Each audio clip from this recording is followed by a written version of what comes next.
Carta a los Corintios.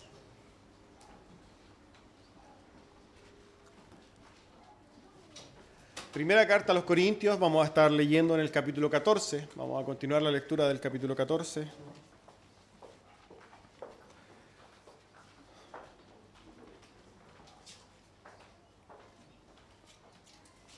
Y vamos a estar leyendo desde el versículo 20 al 25. Primera de Corintios 14, versículos 20 al 25. Dice así la palabra del Señor. Hermanos, no seáis niños en el modo de pensar, sino sed niños en la malicia, pero maduros en el modo de pensar. En la ley está escrito, en otras lenguas y con otros labios hablaré a este pueblo, y ni aun así me oirán, dice el Señor. Así que las lenguas son por señal, no a los creyentes, sino a los incrédulos. Pero la profecía, no a los incrédulos, sino a los creyentes. Si pues toda la iglesia se reúne en un solo lugar y todos hablan en lenguas, y entran indoctos o incrédulos, ¿no dirán que estáis locos? Pero si todos profetizan y entra algún incrédulo o indocto, por todos es convencido, por todos es juzgado. Lo oculto de su corazón se hace manifiesto y así, postrándose sobre el rostro, adorará a Dios, declarando que verdaderamente Dios está entre vosotros. Hermanos, tomen asiento. Antes de comenzar, ¿cierto? Recordar nuestros horarios. Día miércoles tenemos culto de oración a las 8 p.m. Día viernes, 8 p.m. también tenemos estudio bíblico. Y el día de hoy, guardando el Día del Señor, desde las 11 de la mañana todo el día en este lugar. Así que sean bienvenidos a cualquiera de estas actividades. Ahora vamos entonces a la predicación del día de hoy. El título del sermón del día de hoy es Las lenguas como señal. La semana pasada, ¿cierto? Estuvimos viendo los versículos precedentes, los anteriores a este. En aquel entonces, la semana pasada, entonces nosotros comenzamos a ver, o ya estábamos viendo cómo el apóstol Pablo en todo este capítulo 14 habla de las lenguas, ¿no? Está normando el uso de las lenguas, del don de las lenguas en la iglesia de los Corintios. La semana pasada entonces estuvimos viendo respecto de esto que la verdad es que no sirve de nada hablar en lenguas en una congregación, en una iglesia, por ejemplo, ahora en un culto público. No tendría ningún beneficio el hablar en lenguas por cuanto la idea del mensaje es que este mensaje se entienda, ¿cierto? Ahora, siguiendo con esto, el apóstol Pablo va a seguir normando el tema de la lengua. De hecho, todo el capítulo 14 tiene que ver con esto, básicamente. El corazón del capítulo 14 de la Carta a los Corintios es justamente dar un entendimiento correcto al uso del don de las lenguas.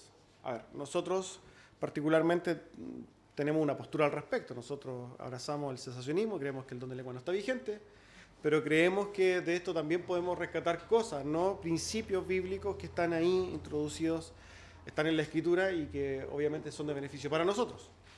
Para eso entonces vamos al texto para ver lo que nos dice el apóstol Pablo. En primer lugar comienza en el versículo 20 diciendo lo siguiente: hermanos, no seáis niños en el modo de pensar, sino sed niños en la malicia, pero maduros en el modo de pensar. Si nos fijamos en este versículo particular, encontramos que el apóstol Pablo dice esta palabra que regularmente lo hace, ¿cierto?, en sus diferentes epístolas: hermanos. Para el apóstol Pablo, el usar hermanos es una especie de coma, es como una especie de conclusión. Siempre lo introduce para dar una exhortación en particular. Siempre el apóstol Pablo usa este hermanos para llamarlos a una exhortación particular. Muchas veces son duras, otras no tanto, pero lo usa para hacer una especie de llamado de atención. Es como si estuviera hablando de algo, pero le dice: hermanos, atención, porque voy a decirles algo a lo cual ustedes deben estar atentos. Y si nos fijamos, aquí el apóstol dice o da tres órdenes pequeñas, tres imperativos. La primera orden es: no seáis niños en el modo de pensar. ¿Qué quiere decir el apóstol Pablo con esto? ¿Por qué le está diciendo esto a los corintios? ¿Qué trae a colación, digamos? Para poder entender por qué el apóstol Pablo dice estas palabras y qué es lo que quiere decir, tenemos que entender cuál es el contexto en el cual el apóstol Pablo está hablando. Ya sabemos nosotros, tenemos claro que el contexto de este capítulo 14 es el uso de las lenguas. Tenemos un contexto en general, ¿no?, de la iglesia a los corintios. ¿Cuál es la característica de los hermanos corintios? Eran carnales, eran egoístas, miraban por sí mismos, no le importaban los demás, no tenían amor, ¿cierto? No se amaban los unos a los otros, no se consideraban los unos a los otros, etc. Podemos nosotros inferir de manera bien, podríamos decir, real, sin mucho temor a equivocarnos, que el uso de las lenguas en la iglesia de los corintios estaba totalmente desordenado. Cada persona quería hablar en lenguas y ser vista. Cada persona hablaba en lenguas sin importar si es que al otro le beneficiaba o no. Esto quizás que hoy día nosotros no lo vemos, ¿cierto? Porque aquí no hay gente hablando en lenguas sin considerar lo que hacen los demás. No deja de tomar otras formas, hermanos. No deja de tomar otras formas en la iglesia cristiana. No necesariamente hablando lenguas, sino que en otros aspectos. Podemos hablar de la comodidad, ¿no? Hay cristianos, ¿cierto?, que no piensan en los demás cristianos. Parte de los creyentes que no están mirando el bienestar de los demás, están mirando el bienestar y el beneficio propio, sin pensar en la edificación de los demás creyentes. Y eso se hace por medio, por ejemplo, de la comodidad, de la falta de servicio, de la falta de entrega a la iglesia. Eso a nosotros debe hacernos despertar. Cada creyente debería disponerse para servir a Cristo en todos los aspectos posibles. Un llamado, no sé si llamarlo ético, pero un llamado necesario o evidente para todo creyente es ponerse a disposición de glorificar a Dios por medio del servicio, de entregarse a los demás. El llamado básico del cristianismo es ama a tus hermanos como yo te he amado, así lo dice el Señor Jesucristo en el Evangelio de Juan, ¿no? Ahora, ¿cómo nos amamos los unos a los otros si no nos entregamos, si no nos servimos, si no nos acompañamos, si no nos apoyamos? Esto nos lleva a la primera reflexión, y esta es una reflexión que cada uno de nosotros debe hacer. ¿Cuál? Y esta es la pregunta. ¿Cuál es mi labor? ¿Cómo yo enfrento mi vida cristiana? ¿Cómo yo enfrento mi vida eclesiástica? ¿Estoy sirviendo a los demás? ¿Estoy entregándome a los demás? ¿O estoy viviendo un evangelio sin darme cuenta muy individualista? Tal como un corintio carnal que lo único que pensaba era en la gloria propia, sin pensar en los demás. El apóstol Pablo les dice, no seáis niños en la manera de pensar. Si nosotros pensamos en los niños en una sala de clases, ¿cierto? ¿Quién tiene la razón de aquí? Y se levanta cualquier niño, o el niño que tiene la razón se levanta porque él quiere decir, él quiere que los demás le digan que es inteligente, ¿cierto? No hay prudencia en un niño, esta es, digamos, la analogía. El niño se levanta y grita por encima de los demás porque a él le interesa ser visto a él, para que sus compañeritos le digan, oye, que tú eres inteligente, ¿cierto? Esta es una manera de pensar de niños. Ahora, ciertamente habla de la inmadurez, habla de ser pequeño, habla de no crecer, de poco crecimiento. Es una realidad. Llevado a nuestro contexto y a nuestra iglesia y a la reflexión que nosotros hemos hecho o hemos tratado de hacer es, bueno, ¿no seré yo un niño a la manera de pensar?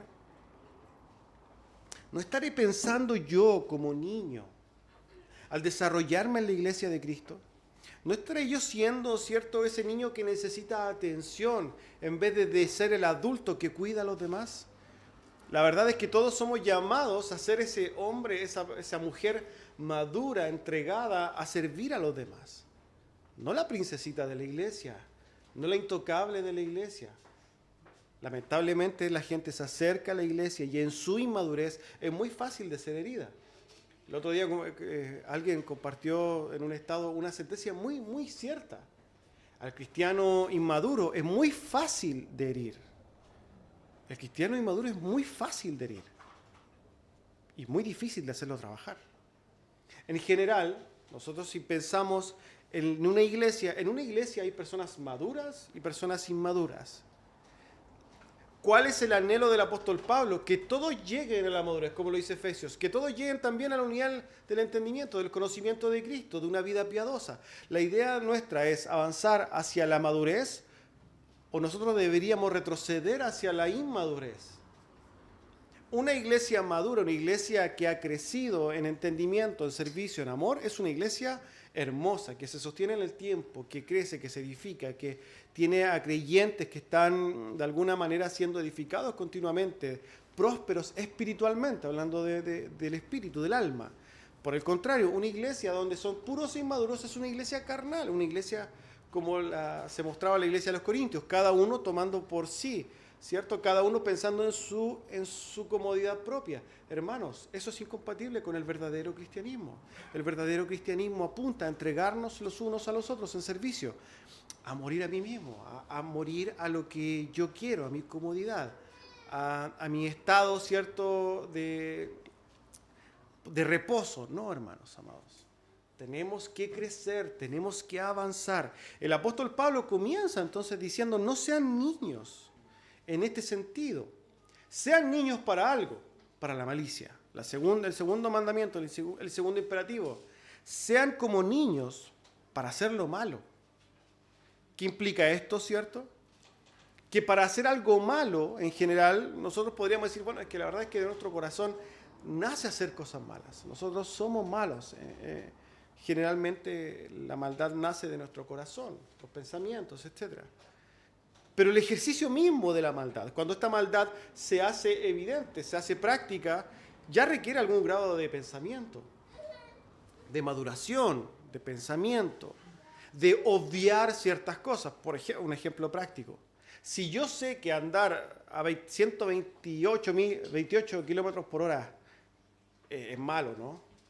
Y yo quiero hacerlo igual, yo tengo que pasar por algo en mi mente y en mi entendimiento algo. Las leyes. Las leyes que me dicen, tú puedes andar a 120, no puedes andar en más. Si yo excedo eso es porque yo ya en mi mente maquiné y obvié, borré, ¿cierto? Borré, desinhibí mi relación con esa ley. Asimismo, nosotros al hacer mal, muchas veces dejamos o hacemos lo mismo. Pensemos en el servicio cristiano. Todo creyente continuo, y yo quizás aquí yo puedo hacer algo que quizás es temerario, pero podría decir que aquí todos saben que deben servir al Señor en su entendimiento. Todos lo tienen claro. Yo sé que tengo que servir en diferentes formas, entregarme a servir al Señor. Pero cuando yo no lo hago, y ojo que Santiago dice, el que sabe que algo cierto es bueno y no lo hace, ya está pecando. Bueno, cuando alguien hace por ende algo malo, cuando alguien deja de servir, lo que hace es desinhibir, cierto, esa ley, ese entendimiento, dejarlo de lado, hacerme el loco y no considerarlo. Hay una maquinación detrás. Y no lo hago, me desapego, cierto, me desentiendo. Ahora, el apóstol Pablo dice, sean niños en la manera de hacer el mal. En otras palabras, esa manera de entender las cosas, de masticarlas, de justificarme, no debería tener tanta capacidad de hacerlo. No debería tener tanta capacidad de justificarme. Debería ser un niño para justificarme a mí mismo. Ese es el mandamiento del apóstol Pablo.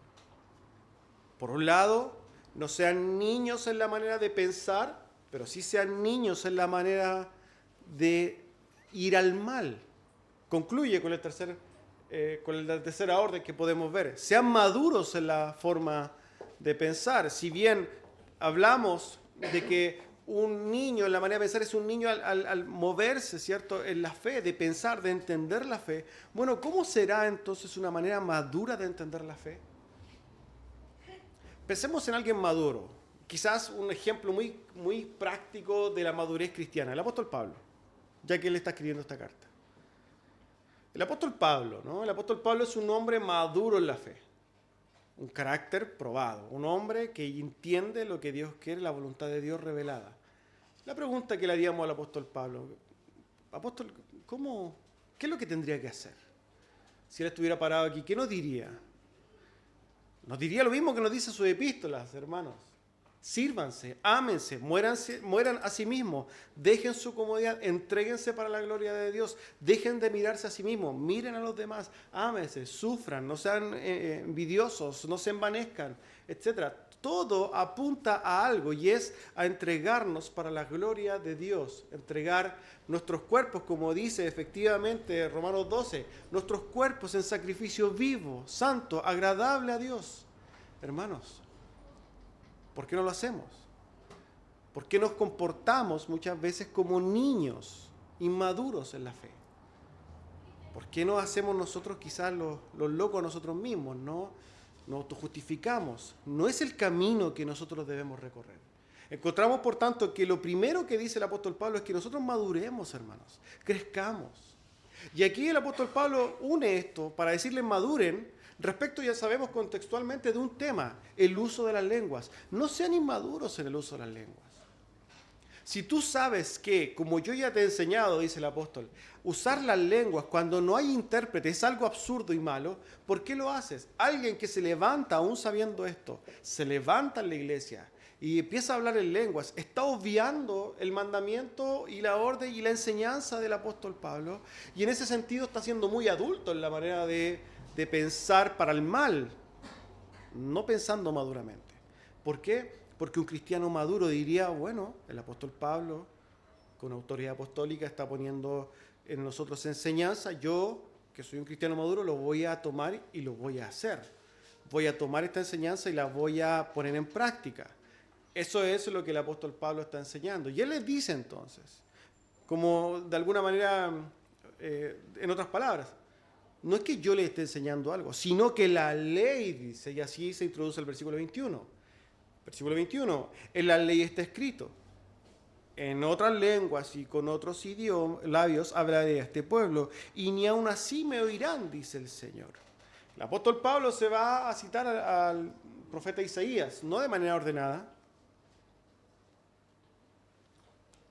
hace como una especie de unión, ¿no?, de dos pasajes del profeta Isaías.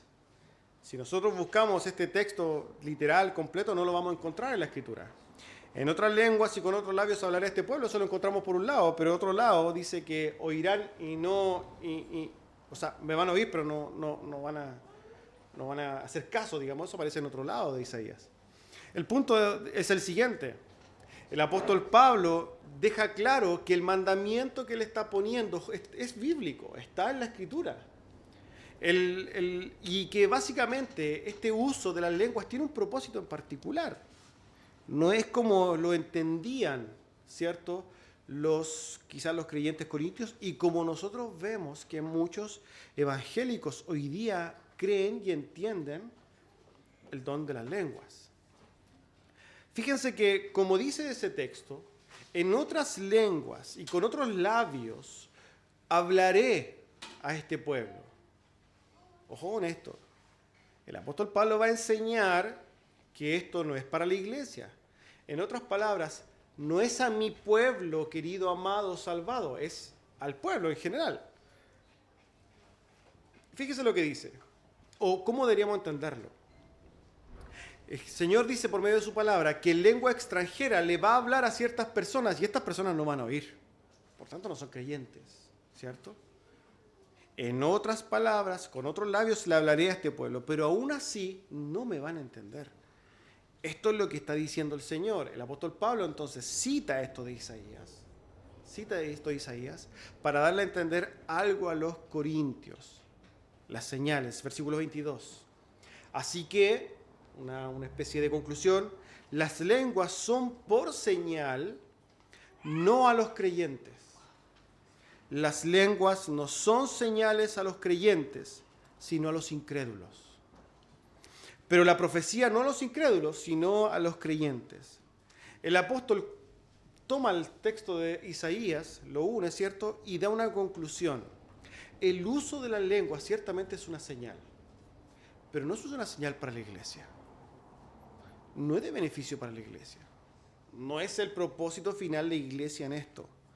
Dice clarísimo ahí, las lenguas son por señales no a los creyentes, sino a los incrédulos. Ahora, entendamos esto, hermanos amados. ¿Qué es una señal? Una señal, ¿cierto? Nosotros hoy día estamos relacionados con las señales del tránsito, ¿no? El lenguaje de señas, etc. La señal es algo que llama nuestra atención y nos da un mensaje. Apunta hacia un lugar, a entender algo, etc. La señal es un elemento a lo cual nosotros tenemos que estar atentos para poder entender algo. Pensemos en algo bien trivial, ¿no? Digo, mi esposa, voy a almorzar, voy a comprar algo, me bajo del auto y te voy a hacer una señal si es que encuentro lo que ando buscando. ¿Por qué? Porque estamos lejos. Llego, paso y no hay. Y le hago una señal. Ella me entendió, ¿no? Entendió el mensaje. Algo que ella razonó. Así funcionan las señales. Ahora el Señor dice en su palabra que las lenguas son por señales a los incrédulos. Veamos esto. En primer lugar, veamos lo que dice Joel, por ejemplo. Joel en su capítulo 2, versículo 28 al 32. Voy a leerlo brevemente. Dice lo siguiente. Y después de esto derramaré mi espíritu sobre toda carne, y profetizarán vuestros hijos y vuestras hijas, y vuestros ancianos soñarán sueños, y vuestros jóvenes verán visiones. Y también sobre los siervos y sobre las siervas derramaré mi espíritu en aquellos días. Y daré prodigios en los cielos y en la tierra, sangre y fuego, columna de humo. El sol se convertirá en tinieblas y la luna en sangre, antes que venga el día grande y espantoso de Jehová, y todo aquel que invocar el nombre de Jehová será salvo. Porque en el monte de Sión y en Jerusalén habrá salvación, como ha dicho Jehová, y entre el remanente, el cual él habrá llamado. Esto es una profecía del profeta menor Joel, ¿no? Que algunos quizás la leen y dicen, no, esto es la consumación de las cosas, este es el fin del mundo, ¿no? Es apocalíptico. Pero ¿qué sucede? Vamos al libro de los Hechos, Hechos capítulo 2. Versículo 5 en adelante, un texto más o menos largo, pero importante leerlo. Hechos 2, esto está en el contexto de Pentecostés. Moraban entonces en Jerusalén judíos, varones piadosos, de todas las naciones bajo el cielo. Y hecho este estruendo, se juntó la multitud y estaban confusos, porque cada uno les oía hablar en su propia lengua. Y estaban atónitos y maravillados, diciendo, mirad, ¿no son galileos todos estos que hablan? ¿Cómo pues les oímos nosotros hablar cada uno en nuestra lengua en la que hemos nacido? Partos, medas, elamitas y los que habitamos en Mesopotamia, en Judea, en Capadocia, en el Ponto y en Asia, en Frigia y Panfilia, en Egipto y en las regiones de África más allá de Cirene. Y romanos aquí residentes, tanto judíos como prosélitos, cretenses y árabes, les oímos hablar en nuestras lenguas las maravillas de Dios. Y estaban todos atónitos y perplejos, diciéndose unos a otros, ¿qué quiere decir esto? Mas otros burlándose decían, están llenos de mosto. Y ahí cuando entonces comienza el primer discurso de Pedro. Se levanta entonces, versículo 14. Entonces Pedro, poniéndose en pie con los 11, alzó la voz y habló diciendo, varones judíos y todos los que habitáis en Jerusalén, esto os ha sido notorio y oíd mis palabras, porque esto no están ebrios como vosotros suponéis, puesto que es la hora del tercer día. Mas esto es lo dicho por el profeta Joel. Y en los postreros tiempos, dice Dios, derramaré mi espíritu sobre toda carne, y vuestros hijos y vuestras hijas profetizarán, y vuestros jóvenes verán visiones, y vuestros ancianos soñarán sueños. Y de cierto sobre mis siervos y sobre mis siervas en aquellos días derramaré mi espíritu y profetizarán, etcétera, etcétera, etcétera. Vemos, hermanos amados, que en el Antiguo Testamento el profeta Joel pone una señal. Pone una señal muy difícil de ver, muy oscura, ¿no? De hecho, los judíos no podían entenderla, no podían saber y no se podían imaginar que eso iba a suceder. Una señal, pone un punto en el tiempo, una señal de un tiempo en particular. ¿Qué sucede?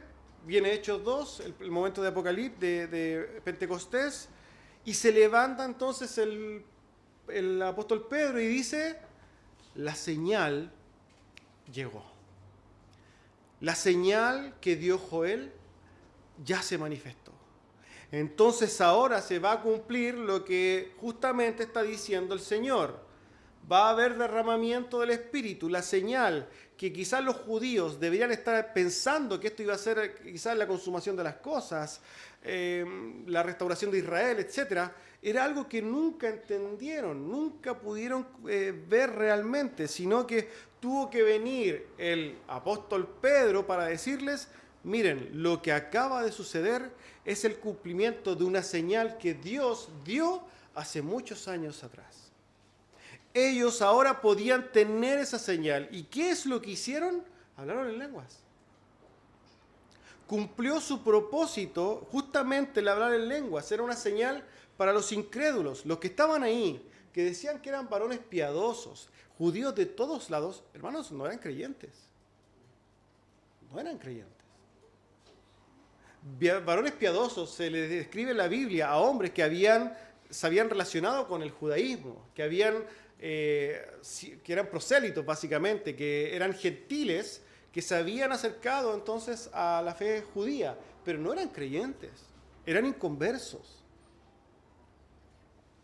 Y las lenguas, por tanto, en ese momento cumplieron el verdadero propósito de su existencia al hablarle a hombres inconversos. Y es tanto así que eran inconversos, hermanos amados, y que era una señal a la cual tenían que estar atentos, y como lo vamos a ver más adelante, que es muy llamativo por lo demás, es que nadie se convirtió por medio de las lenguas. Ninguno de los que estaba ahí dice, y se convirtieron porque los oían hablar en lenguas. Ninguno. ¿Qué tuvo que suceder? Se tuvo que levantar el apóstol Pedro a predicar realmente el Evangelio. Porque si es que el apóstol Pedro no se hubiera levantado a predicar el Evangelio, ellos hubieran quedado con la señal: esto pasó algo raro, pero no se hubieran convertido. Porque era necesaria la predicación del Evangelio para que ellos pudieran convertirse. Ahora, el apóstol Pablo deja bien claro esto. Las lenguas, entonces, hermanos corintios, no son de señal para los creyentes. Tienen un propósito para el inconverso, pero no es para la iglesia de Cristo. La iglesia de Cristo necesita otra cosa: profecías. Ahora bien, nosotros, quizás aterrizando las cosas, sabemos que en ese tiempo, y lo volvemos a repetir, en ese tiempo el don de las profecías era algo usado en el tiempo fundacional de la iglesia, era algo que se usaba en la iglesia y que Dios usaba a hombres para llevar entonces el mensaje. Nosotros hoy día no hay más profecías, pero está la reina de las profecías. La palabra profética más segura, dice el apóstol Pedro, a la cual tenemos que estar atentos. Esta es la palabra profética.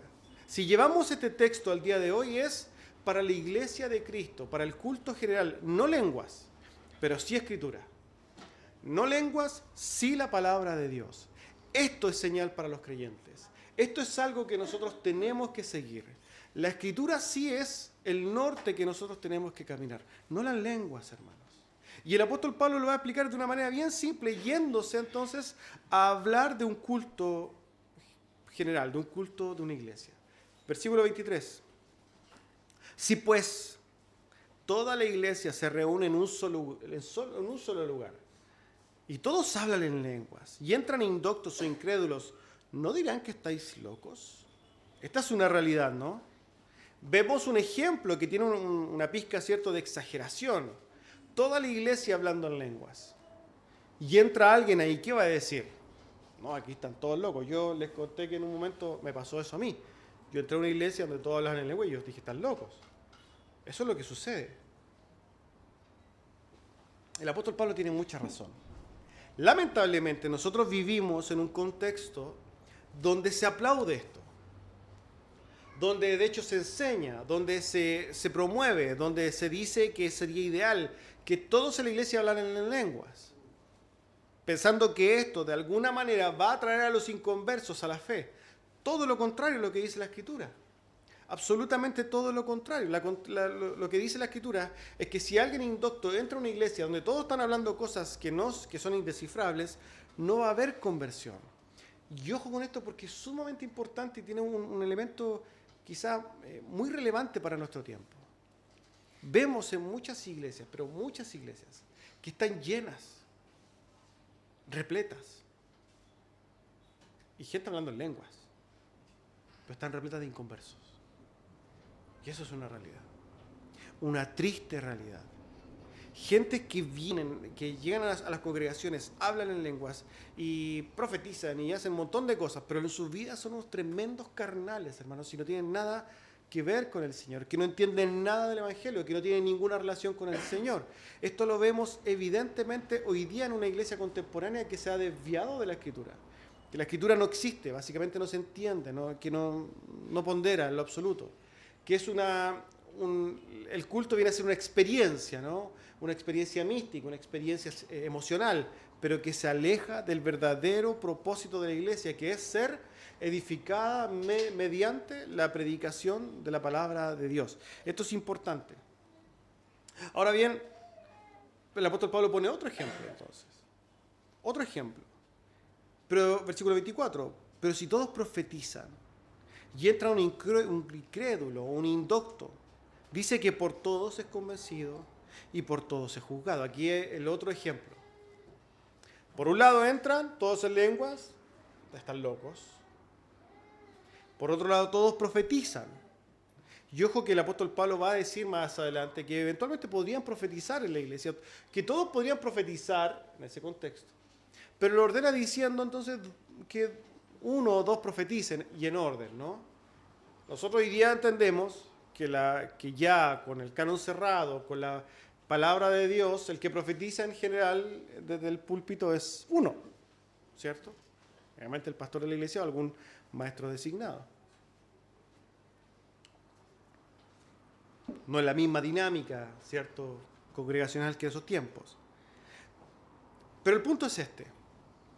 ¿Qué pasa si un incrédulo entra a una iglesia donde se está predicando el Evangelio? El apóstol Pablo concluye y dice que por todos es convencido y todos lo juzgarán. Ahora, quiero hacer una aclaración con esto, hermanos, porque esto no es una enseñanza que nos diga a nosotros que cuando venga, aquí se predica la palabra, y cuando venga alguien entonces tenemos que convencerlo y juzgarlo. No es lo que está diciendo o lo que quiere decir el apóstol Pablo mediante esto. Él está diciendo, está dando a entender que la palabra misma, al ser predicada, convence y juzga. Ahora, la palabra misma no es la que hace esto, sino que la que hace esto es el Espíritu Santo de Dios por medio de la predicación de la palabra, ¿cierto?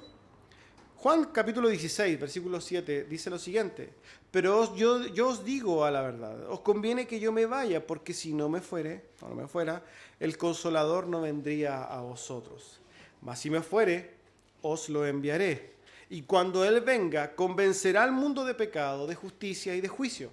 Hermanos, el que convence al incrédulo, tanto de pecado, y el que lo juzga, es justamente el Espíritu Santo mediante la predicación de la palabra.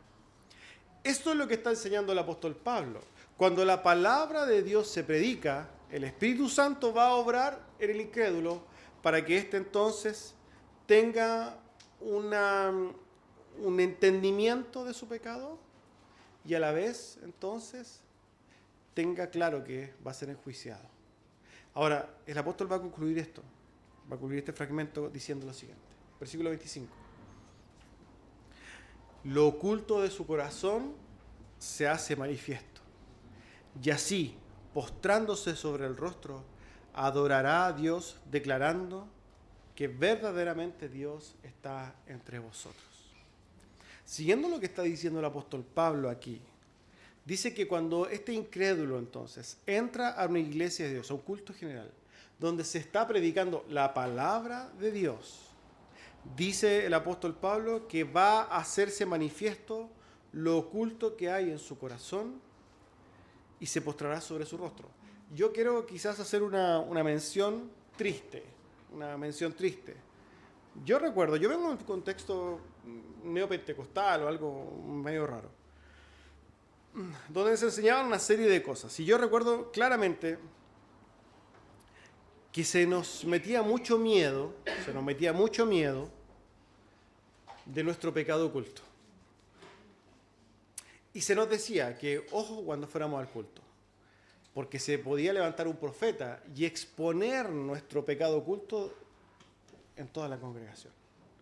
Hermanos, eso es vil, ruin y falso. Nunca la Escritura ha dicho eso. Eso, hermanos, es terrible, es algo que no debería estar en la iglesia.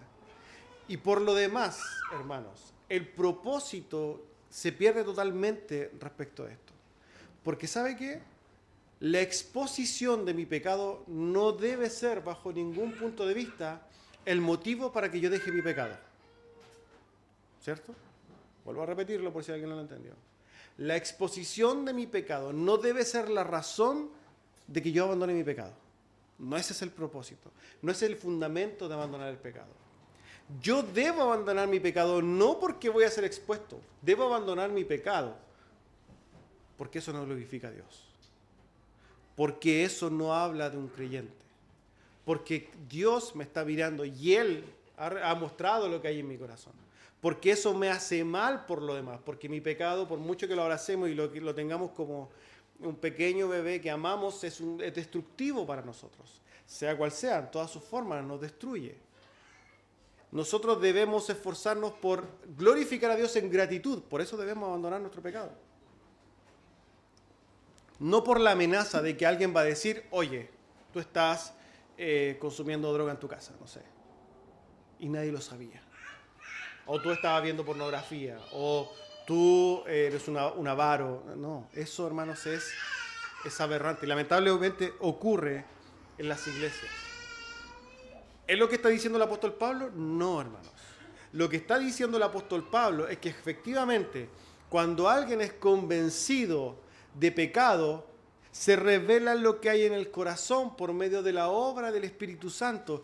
Y eso lleva a humillarnos y a declararnos pobres en bancarrota delante de Dios. Bienaventurados los pobres, esos pobres que se enfrentan a un Dios santo al verse, ¿cierto?, revelado por medio de las Escrituras.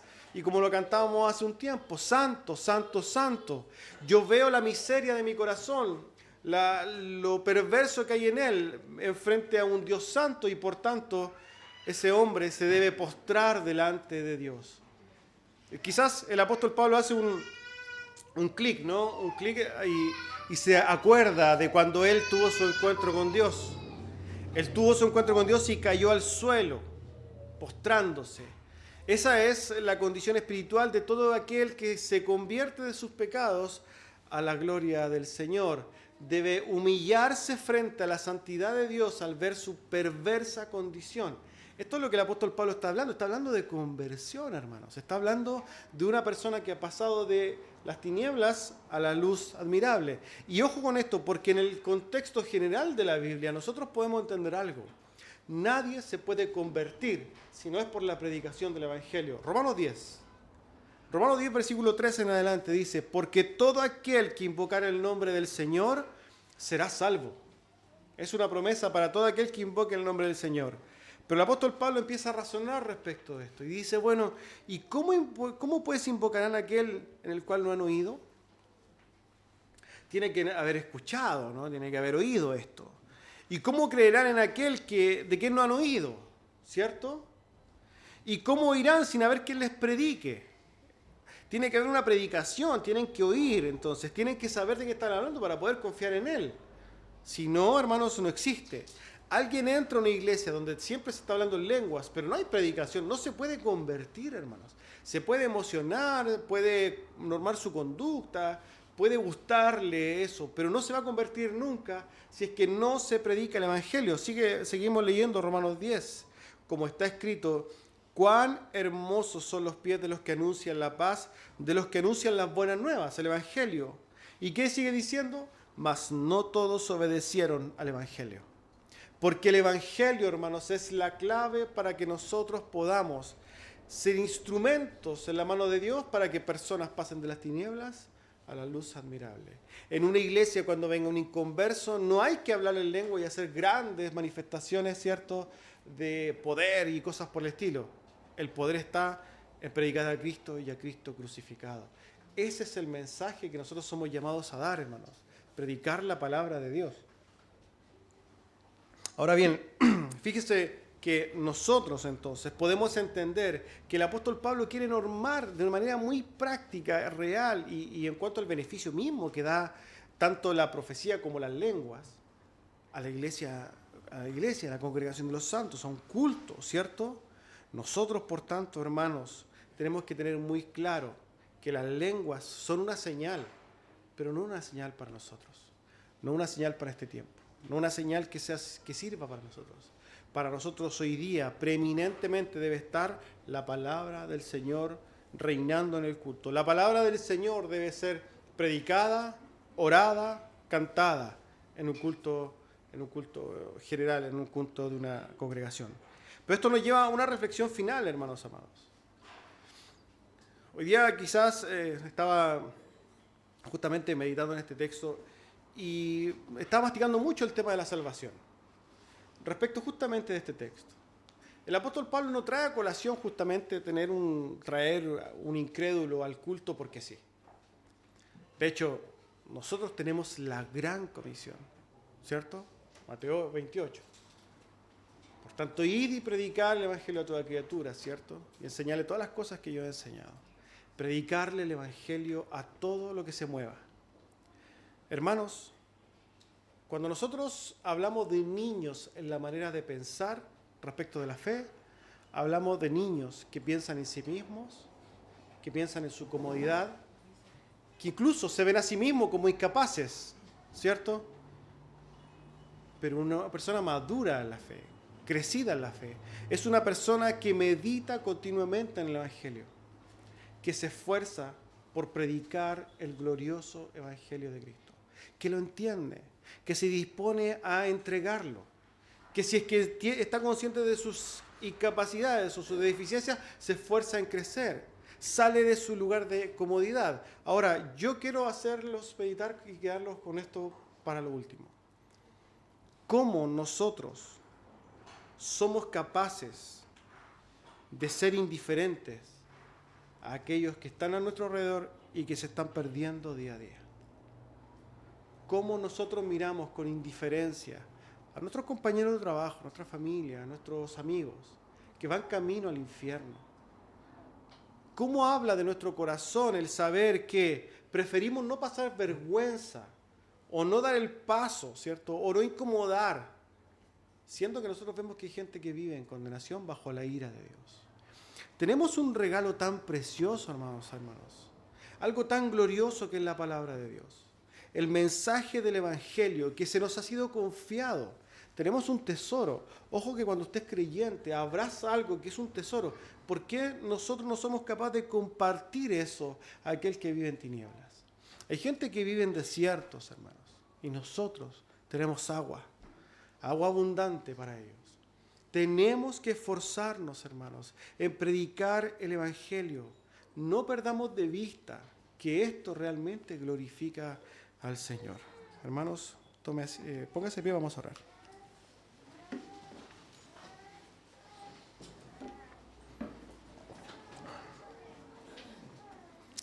Padre bendito, Padre celestial, damos gracias, Señor, por su palabra.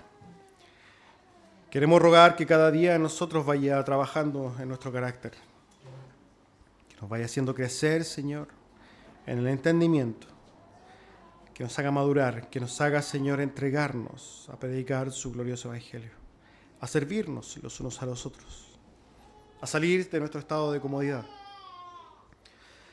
a dejar, Señor, de abrazar este mundo y sus consignas, sino que realmente pongamos nuestros ojos en el reino eterno y celestial. Gracias por su palabra, Señor. Rogamos para que usted siga haciendo su obra hermosa en cada uno de nosotros. Agradecemos en el nombre de Jesús. Amén.